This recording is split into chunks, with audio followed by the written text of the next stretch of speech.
একটি কৃষি প্রধান গ্রাম ছিল। ওই গ্রামের লোক তারা কৃষি কাজ করে জীবিকা নির্বাহ করত।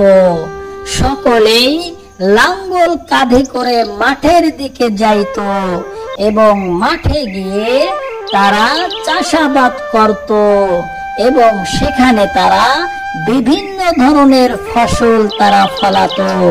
এভাবেই তাদের জীবন চলতো।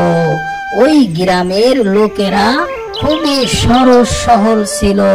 তারা চাষাবাদ করে বিকেল বেলা মাঠ থেকে তারা বাড়ির দিকে ফিরত। এভাবেই গ্রামের কার্যক্রম চলতে থাকলো। তারা খুবই সরল সহজ ছিল এবং তারা তাদের বলদ নিয়ে মাঠ থেকে ফিরে আসতো বিকেল বেলা।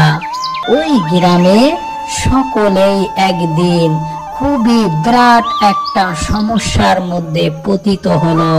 সেই সমস্যাটা হলো ওই গ্রামে অনেকগুলো সাপ চলে আসলো এবং সেই সাপের ভয়ে তারা কেউ ঘর থেকে বের হতো না।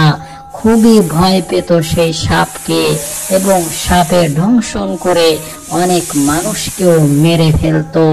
এভাবে গ্রামের কার্যক্রম বন্ধ হতে থাকলো। সকলেই খুবই সমস্যার মধ্যে চলতে লাগলো, কারণ গ্রামের সাপে ভরে গেল। এই সাপ থেকে কিভাবে বাঁচা যায়? গ্রামের একজন বুদ্ধিমান লোক সকলকে ডেকে বলতেছে, তোমরা শোনো, হলো একটা নিরীহ প্রাণী। তোমরা যদি সাপকে আঘাত না করো এবং সাপকে কোনো কষ্ট না দাও, সাপ তোমাদের দংশন করবে না, বুঝছো?